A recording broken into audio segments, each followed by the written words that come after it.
사람이 땅 위에 번성하기 시작할 때에 그들에게서 딸들이 나니 하나님의 아들들이 사람의 딸들의 아름다움을 보고 자기들이 좋아하는 모든 여자를 아내로 삼는지라. 여호와께서 이르시되 나의 영이 영원히 사람과 함께하지 아니하리니 이는 그들이 육신이 됨이라. 그러나 그들의 날은 120년이 되리라 하시니라. 당시에 땅에는 네피림이 있었고 그 후에도 하나님의 아들들이 사람의 딸들에게로 돌아와 자식을 낳았으니 그들은 용사라 고대의 명성이 있는 사람이었더라. 여호와께서 사람의 죄악이 세상에 가득함과 그의 마음으로 생각하는 모든 계획이 항상 악할 뿐임을 보시고 땅 위에 사람 지으셨음을 한탄하사 마음에 근심하시고 이르시되 내가 창조한 사람을 내가 지면에서 쓸어버리되 사람으로부터 가축과 기는 것과 공중의 새까지 그리하리니 이는 내가 그것들을 지었음을 한탄함이니라 하시니라. 그러나 노아는 여호와께 은혜를 입었더라. 아멘. 홍수의 이야기는 우리가 잘 아는 얘기죠. 우리만 잘 아는 게 아니라 고대의 사회에서도 아주 익숙한 내용들이었어요. 고대의 전설, 그 다음에 이렇게 전해 내려오는 이야기들, 동화처럼 내려오는 게 약 300편이나 된다 그래요. 이걸 연구한 사람들 얘기를. 그러니까 홍수의 이야기들이 너무나 각각의 조금씩 다른데 그런데도 불구하고 대체적으로 동일한 얘기가 몇 가지 있는데 뭔가 하면 신이 인류를 홍수로 멸망하기로 결정했다라고 하는 내용과 두 번째로는 홍수 사건의 주인공에게 이 사실을 신이 알려주는 거고 그 다음 방주를 지으라는 명령이 있었다 그래요. 배를 지어라. 그리고 홍수로 다 죽고 주인공만 구원을 받는 사건. 홍수 후에 새를 내보냈던 이야기. 홍수 끝에 그들이 제사를 드리는 얘기. 그리고 신이 그 제사를 받고 그 주인공을 축복해서 다시 번성하는 얘기. 이게 지금 고대 사회에 펼쳐져 있는 이야기의 공통점인데요. 너무나 우리 홍수 6장부터 8장까지의 홍수 사건과 똑같아요. 그런데 그 전설이 성경보다 먼저 존재했다는 거. 성경이 쓰여지기도 전에 그런 얘기들이 이렇게 많이 있었어요. 그런가 하면 성경보다 먼저 있었던 일들이 성경과 내용이 너무나 흡사한 것들이 많아요. 불경에도 풍랑 위를 걷는 예수님의 이야기가 나오는 것처럼 석가도 풍랑 위로 걸었다는 얘기가 있고요. 바다 위를 걸었다는 얘기가 있고요.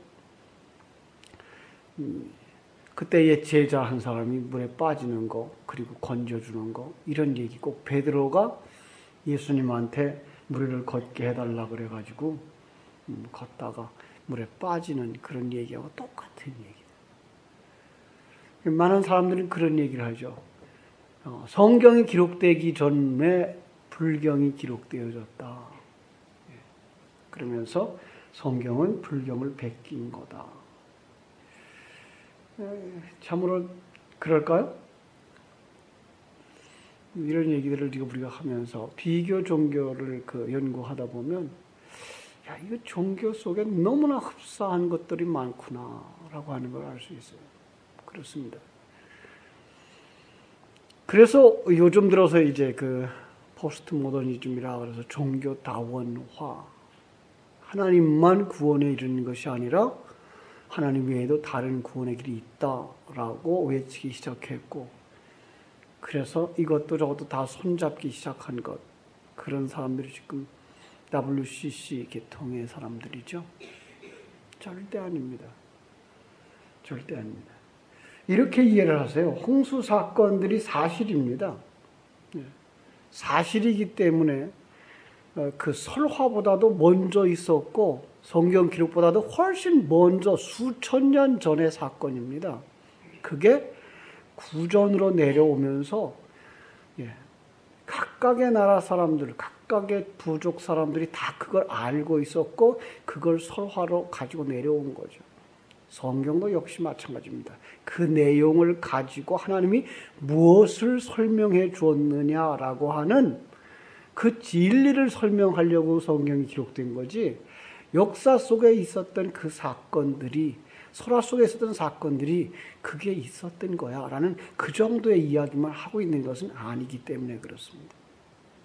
우리가 알고 있는 얘기가 지금 그 역사 속에 있었던 사건이 뭘 얘기하는 거야를 가르쳐 주기 위해서 홍수 사건이 기록된 것을 아셔야 돼요. 그러니까 여기서 우리가 이 역사로 그냥 시간적인 발생한 사건으로만 보고 끝나면 설화에 나오는 이야기와 다를 바가 없고요. 그러나 하나님은 그걸 통해서 오늘 우리에게 말씀하시고자 하는 진리를 담아두셨기 때문에 그걸 찾아낼 수 있어야 성경을 제대로 볼 수 있는 것이죠. 그렇습니다. 그 속에 뭐가 담겨져 있겠어요? 그 속에 예수 그리스도와 십자가죠. 그렇습니다. 예수 그리스도와 십자가의 사건입니다. 하나님은 모세를 통해 그 사건을 우리에게 왜 어떤 진리를 담았는가를 가르쳐 주는 것이고요. 홍수뿐만 아니라 성경 전체가 예수 그리스도와 십자가로 일관성 있게 읽어낼 수 있는 사람들이 되게 하시기 원해요. 왜냐하면 성경은 경전이기 때문에. 역사서 아닙니다. 도덕적 교훈을 가르쳐 주는 책이 아닙니다. 그래서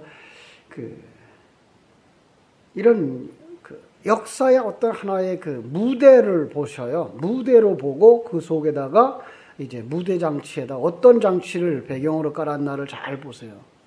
여기 보면 홍수 있죠. 그죠? 물. 홍수가 있고 그 방주가 있고 그 속에 담긴 진리는 뭐예요? 바다. 그러면 우리는 뭘 볼 수 있어야 된다고요? 세상. 그죠? 세상 그러면 또 세상을 뭘로 볼 수 있어야 돼요? 죄가 만연된 곳, 죽음이 있는 곳, 저주와 심판을 상징하는 것, 이게 바다예요. 성경 속의 대부분의 바다의 이야기는 이런 얘기예요. 세상, 저주, 죽음, 심판. 왜 그렇게 봐야 되죠? 라고 물는다면 참 어려워요. 왜냐하면 하나님은 그렇게 상징성 있는 이야기를 통해서 구원을 설명하고 있기 때문에 그래요. 그래서 이사야서 57장 20절에 보면 이런 말씀이 있어요.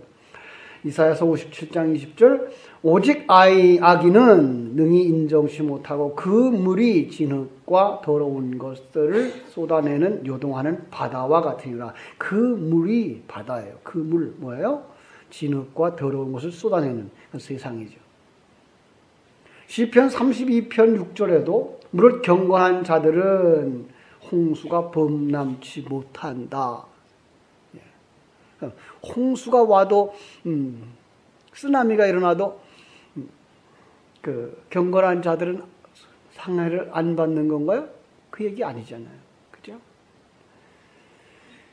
물론 경건한 자는 믿음의 사람들이죠. 그 사람 홍수가 범람하지 못한다는 얘기는 뭐예요? 심판이 그들을 터치하지 못한다. 왜? 구원받은 자니까.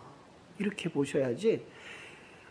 믿음의 사람들은 어떤 환란이 와도 해를 받지 않는 거야. 이렇게 보시면 그럼 해 받은 사람들이, 쓰나미에 쓸려나간 사람들은요, 전쟁터에서 죽은 사람들은요, 어떻게 설명하실래요? 근데 상당히 많은 사람들이 그냥 문자적으로만 봐서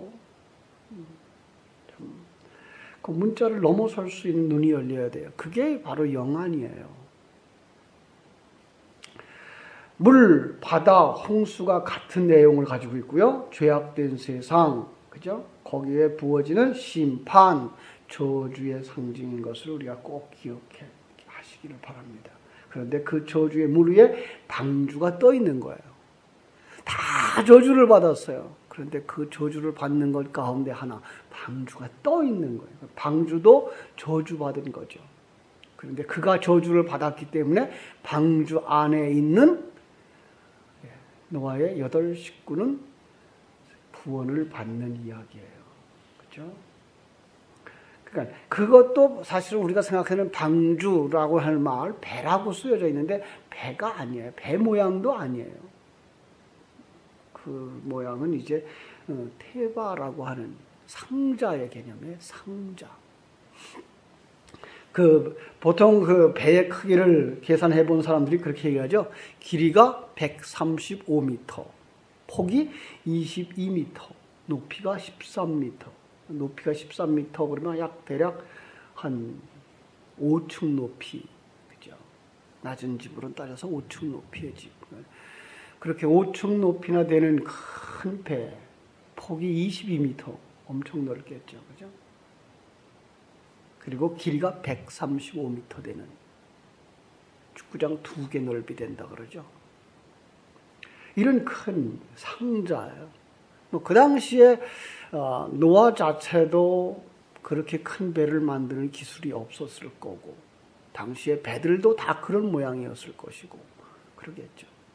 그런데 놀라운 건 그 똑같은 단어가 어디 쓰여지고 있는가 하면은 출애굽기 2장 2절로 3절에서 모세가 그 물에서 건짐 받았을 때 그 모세가 타두고 있었던 갈대 바구니가 똑같은 테바라는 원어를 쓰고 있어요. 바구니예요. 결국은 모세도 뭐 했다는 거예요? 그 물 가운데에서 건짐 받는 자였다라는 얘기를 하는 거죠. 방주의 또 다른 그림이죠. 방주의 또 다른 그림이 이제 고린도전서 10장에 보면은 모세라는 사람으로 나와요, 여기는. 그래서 이스라엘이 어떻게 구원받아요? 모세에게 속하여 세례를 받고, 그래서 모세에게 속하여 구원을 받는 이야기로 이렇게 그려지고 있는 걸 볼 수가 있는 거죠. 그렇죠. 그래서 신명기 18장 15절에도 너희의 동족 가운데서 나와 같은 예언자 하나 세워질 것이니 너희가 그의 말을 들어야 할 것이니라. 그래서 모세는 누구와 같은 사람? 나와 같은 사람. 어떤 사람? 물에서부터 건져냄을 받는 사람. 그런데 그가 물에서 건져받는데 어떻게 건져받아요? 동족들을 데리고 이제 그 홍해바다로 들어가고 이제 홍해바다에서 나오는 모습으로. 그래서 세례를 이야기하면서 모두가 다 그 모세 안에 들어가면 그 모세가 죽어요. 그 모세와 함께 죽고 모세와 함께 살아나는 그림인 거예요. 모세 안 죽었다고요? 여러분, 그때에 누가 죽죠? 홍해를 건널 때 애굽의 군대가 죽어요. 그죠? 애굽의 군대. 그리고 우리는 어떻게 살아나죠? 십자가 군병으로 살아요. 그래서 애굽의 군대는 우리의 옛사람으로 상징하는 것이고, 우리는 새 사람은 그리스도의 군병으로 살아나는 거예요. 그래서 이게 집단이죠. 이제부터는 단체 하나가 아니 개체적이지 아니하고 하나예요. 그래서 우리는 구원받는 것 개체적으로 받지 아니하고 함께 받는다는 말을 가끔 듣죠. 그게 뭔가 하면 예수 그리스도 안에서 하나님 나라의 군대로 사는 거예요. 그때에 우리는 예수 그리스도의 또 다른 그림, 예수 그리스도의 지체로 살아나는 거죠. 우리는 예수 그리스도 안에 세포처럼 살아나는 거예요. 그래서 우리가 예수 그리스도의 십자가 군병이 되는 거죠. 그 알기 좋은 또 하나의 그림이 이제 대제사장이죠. 대제사장이 지성소에 들어갈 때는 가슴에 흉패를 붙이고요. 흉패에는 뭐가 있죠? 12가지 보석과 12지파의 이름이 새겨져 있어요. 12지파는 뭘 상징한다고요? 하나님의 아들들. 전체 이스라엘이기도 하지만 그 10이라고 하는 숫자, 하나님의 아들의 숫자죠. 하나님의 아들을 가슴에 품고 지성소에 들어가는 거죠. 가서 예수님이 부활하신 그 무덤을 제가 그려드렸죠. 예수님이 자기 백성을 안고 들어가는 거죠. 그래서 자기가 대제사장 되고 자기가 제물 되어져서 하나님 앞에 드려지면, 하나님이 그 제물을 받으면 대제사장이 살아나오고, 하나님과 그 제물이 연락되지 아니하면 거기서 제사장이 죽는다고요. 그런데 거기서 예수님이 뭐예요? 다시 살아나오죠. 이게 부활이죠. 예수님이 부활됐기 때문에 뭐예요? 대제사장과 함께 그의 드린 제물도 다 하나님 앞에 연락되어졌다라고 하는 상징적 그림을 우리에게 주는 것이죠. 그걸 예수님이 나에 대한 비유라고 얘기하면서 요나의 비유에서 또 얘기를 하죠. 기적을 보여달라고 얘기하는 사람들에게 보여줄 기적은 요나의 표적밖에 없다. 요나의 표적이 뭐예요? 요나가 배 타고 있죠. 그 배예요. 방주. 똑같은 얘기예요. 거기서 그 방주가 죽어요. 상징이죠. 그래서 요나가 죽는 그림이 나오죠. 그리고 그때 요나가 죽음으로, 물에 빠져 죽음으로 말미암아 누가 살아나요? 배에 있는 사람들은 물론이거니와 한 지역에 있는 니느웨 사람들이 살아나는 거죠. 그죠? 이런, 그래서 요나의 표적밖에 보여줄 게 없다는 얘기는 무슨 얘기예요? 내가 죽음으로 말미암아서만 하나님의 백성들은 살아나는 거야. 이 그림밖에 보여줄 게 없어 라고 하는 것을 통해서 성경 전체가 바로 노아 홍수의 사건과 같이 모두가 다 죽을 수밖에 없는, 의인은 하나도 없고 모두가 죄인이고 죄의 삭은 사망인 그런 상태 속에서 하나님이 예비하신 방주만 덩그머니 뜨는 거죠. 그게 예수 그리스도고, 그게 모세의 그림이고, 그게 요나서의 그림이고, 하나의 이야기예요. 하나의 이야기.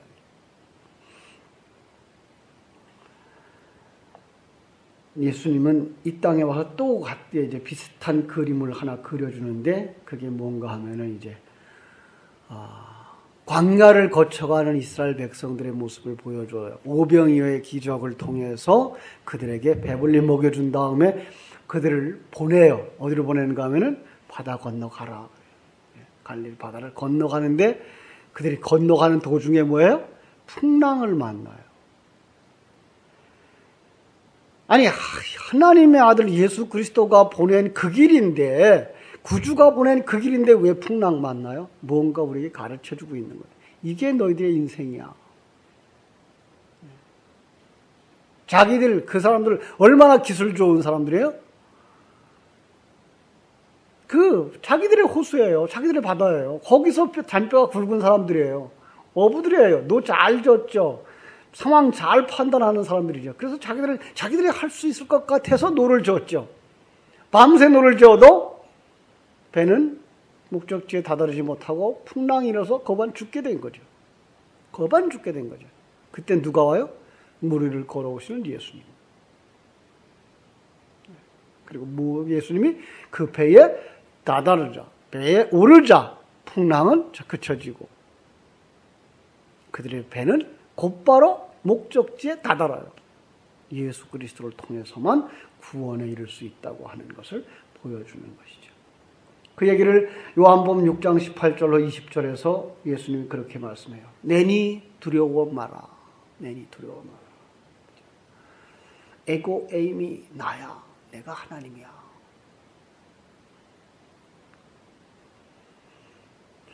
세상 사람들은 스스로 노져 가려고 하는데, 스스로 배가 되려고 하는데, 풍랑은 점점 커져서 견디지 못하고 오직 예수님만 유일한 길이야를 가르쳐 주시는 것. 그가 배에 오르자 그 배는 목적지에 다다르게 되는 것입니다. 그런데 베드로는 그것을 보지 못하고 뭐 봐요?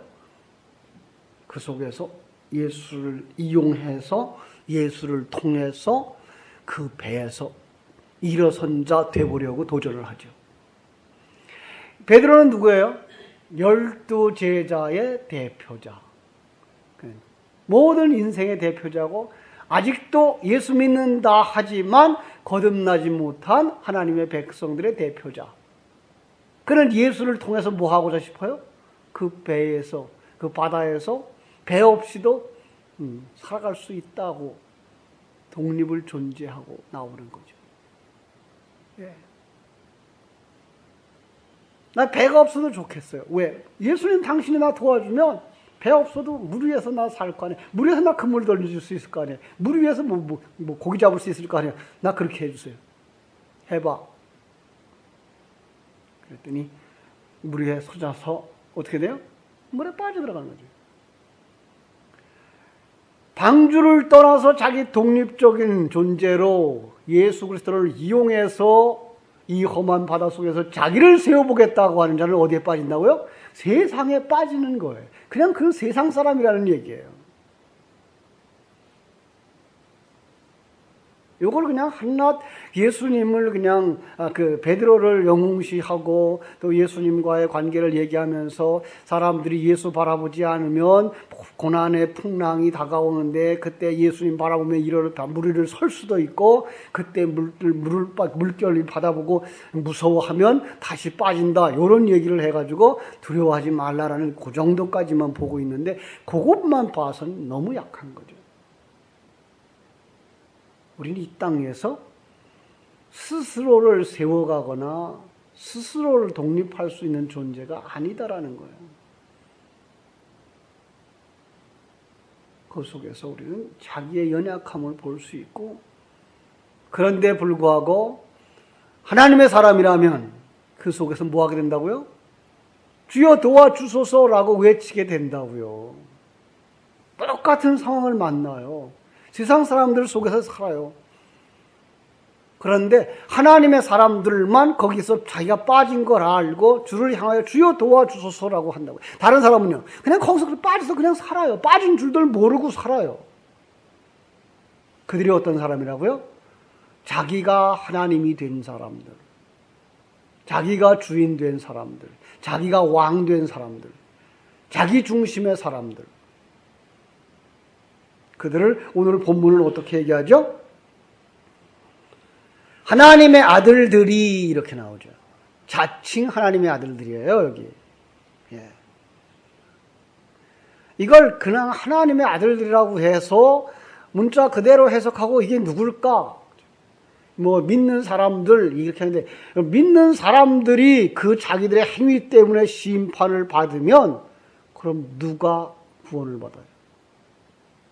믿는 사람들 때문에 심판받지 않아요. 믿는 사람들은 심판을 받지 않아요. 여기는 자칭 하나님의 사람들이라고 하는 게 옳아요. 자, 이 얘기를 조금 더 설명하기 쉽게끔, 이해하기 쉽게끔 가르쳐 드릴게요. 누가복음 15장에 보면 이른 양의 비유가 나오죠? 이른 양의 비유할 때에 그 비유를 듣는 사람들이 누군지 아세요? 한번 누가복음 15장 보세요. 그냥 얘기를 하지 않고 보죠. 누가복음 15장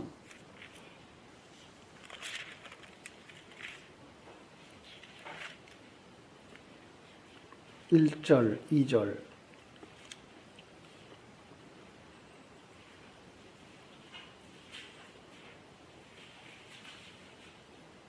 모든 세리와 죄인들이 이 말씀을 들으러 가까이 나오니 바리새인과 서기관들이 수군거려 이르되 이 사람이 죄인을 영접하고 의심을 같이 먹는다 하더라. 예수께서 그들에게 비유로 이르시되 누구에게? 예수님을 비방하고 수군거리는 바리새인들과 서기관들에게. 자, 그들에게 세 번째 비유가 첫 번째 비유가 뭔가 하면은 이른 양이죠.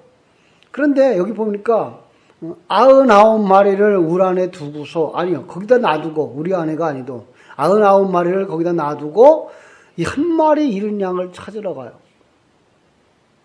자, 왜 그랬을까요? 여기 이거 무슨 비유예요? 99마리는 누구란 얘기예요? 바리새인들과 서기관들이에요.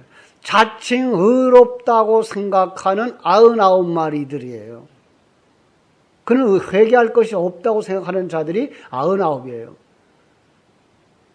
근데 하나님의 관심은 거기에 있지 않고 내가 길 잃은 자입니다. 난 지금 목자가 필요합니다. 라고 말하는 그 하나를 찾으러 간다는 거죠. 여기 바리새인들과 의인들이 뭐예요? 그래서 뭐라 그래요? 7절 볼게요. 15장 7절. 내가 너에게 이르노니 이와 같이 죄인 한 사람이 회개하면 하늘에서는 회개할 것이 없는 의인 99을 인으로 말미암아 기뻐하는 것보다 더하리라. 요거예요. 자, 99은 뭐라고 그러게요? 뭐가 할 게 없어요? 회개할 것이 없는 의인이라고 생각을 하는 거예요. 이게 자칭이에요. 이런 의미예요. 자칭 의인이라고 생각하는 99보다는 자기가 기르는 양이라고 생각하고 목자를 찾는 한 마리 양을 찾아가는 거야. 이게가 구원이야, 얘요. 그러니까 요거가 이제 우리가 의인, 요 말을 내가 왜 지금 쓰고 있는 거죠? 자칭 의인이라고 하는 것을 이렇게 볼 수 있어야 된다. 그래서 다시 이제 창세기 6장으로 가면 그들도 그러는 거죠. 하나님의 아들들이 자칭 하나님의 아들들이에요. 그러니까 자칭 하나님의 아들들. 전에 설명을 한번 했는데 기억하시는지 모르겠어요. 이게가 이제 그 하늘의 아들, 그래서 하늘 천자, 아들 자자 쓰죠. 그래서 천자예요. 근데 보통 역사 속에서 왕들이 자기를 천자라고 하신 얘기를 들으셨죠. 예. 그래서 중국에서도 황제를 천자라고 써요. 자기가 하늘의 아들이에요. 자칭이에요. 진짜 하늘의 아들이 아니고 자칭 하늘의 아들이에요. 여기서도 여기 지금 어떤 사람들이에요?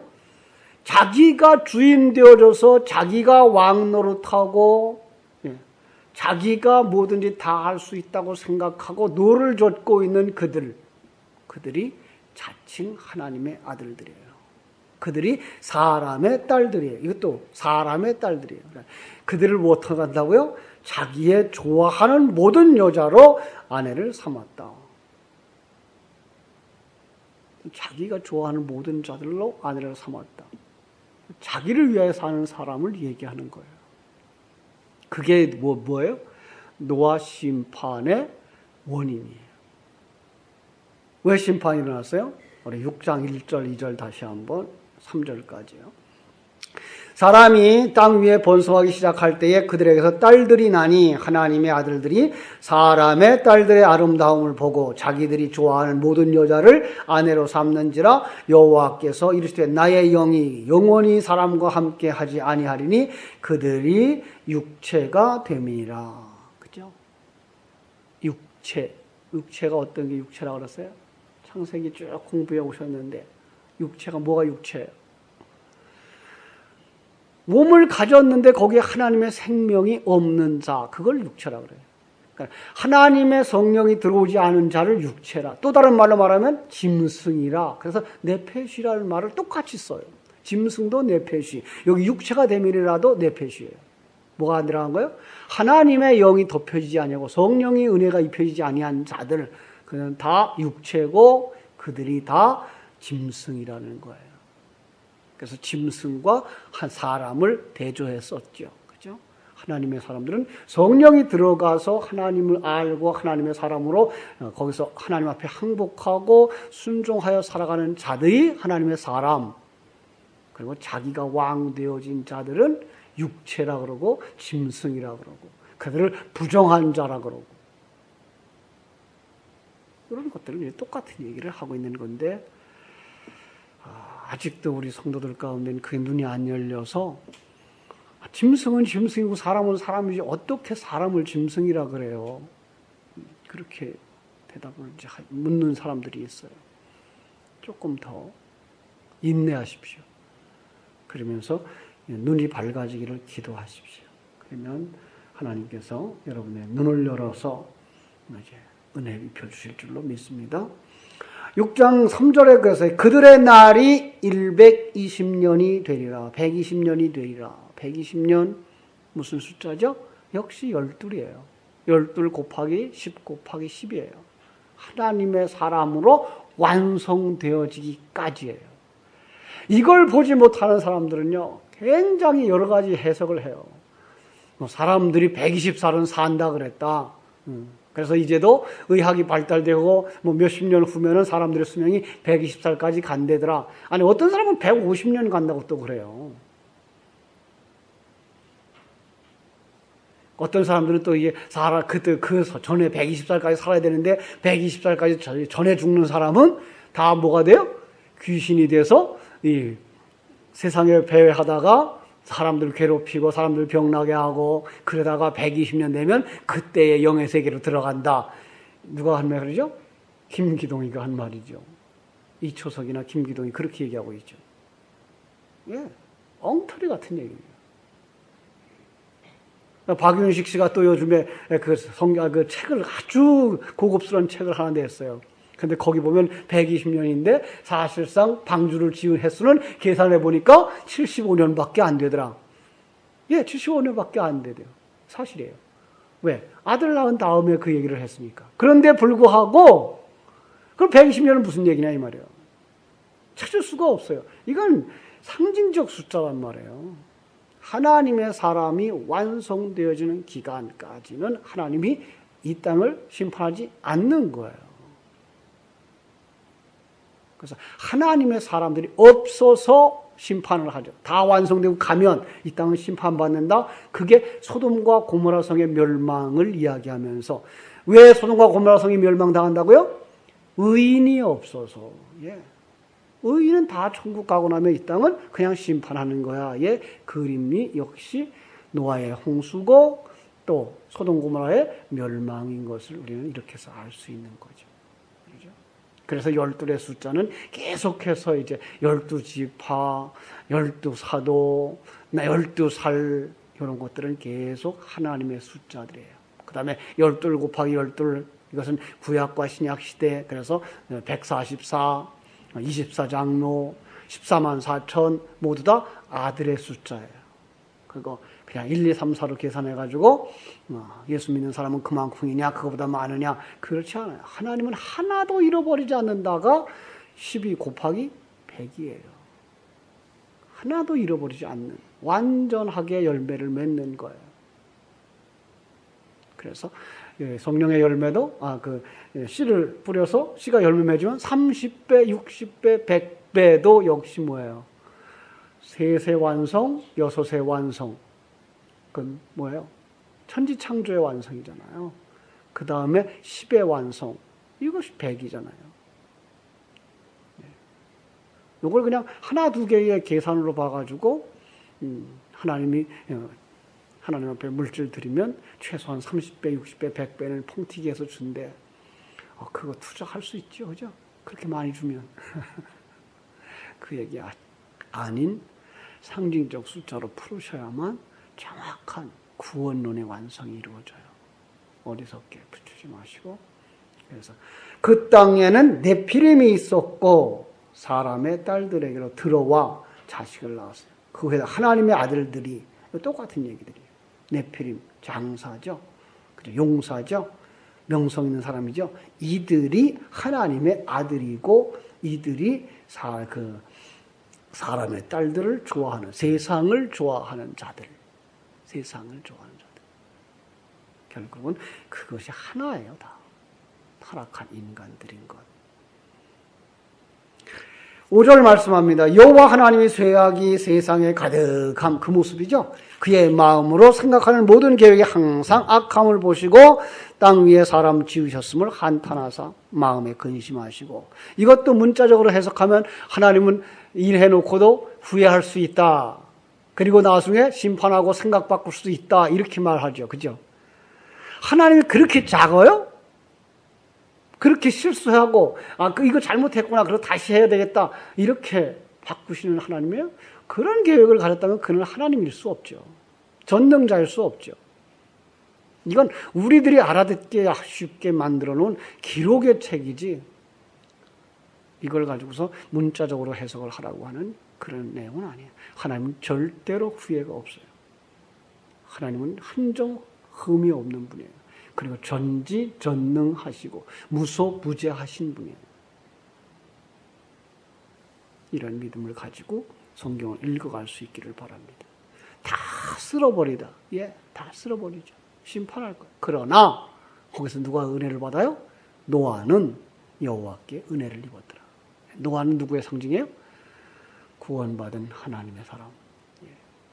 또 그는 예수의 상징. 그죠? 예수 안에 우리가 다 들어가 있는 모습. 그래서 우리는 심판을 받지 아니하죠. 우리는 절대로 심판받지 않습니다. 이미 예수 그리스도가 우리를 품고 심판을 받으셨기 때문에.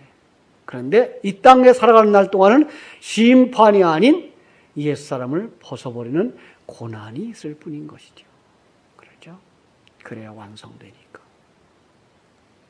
그 주님과 함께 이 옛사람을 벗어버리고 새사람을 입는 그 길에 실망하지 마시고 낙심하지 마시고 포기하지 마시고 잘 인내하십시오. 그래서 믿음이라는 말은 인내라는 말과 같이 쓰여지는 것입니다. 잘 가고 있는 거예요, 지금. 요즘 대신방을 계속하면서 연세 드신 어른들 가정들을 쭉 신방하기 때문에 늘 하는 말이 그겁니다. 잘 가고 있는 겁니다. 연세 드셔서 다리도 아프고 허리도 아프고 병도 나고 눈도 보이지 아니하고 잘 가는 것입니다. 인간이 얼마나 연약한 자인가를 보여주고 하나님만 이 문제를 해결하시고 하나님만 나를 완성해 가실 수 있는 분입니다. 그래서 십자가 붙잡으라고 이런 환경들이 주어진 겁니다. 잘 가는 겁니다. 오늘도 하나님의 은혜 속에서 이렇게 하나님의 계획하는 손길, 경륜하시는 손길들을 바라보며 그분과 함께 주님의 길을 걸어가는 복된 성도들 되시기를 주님의 이름으로 축원합니다. 기도하겠습니다.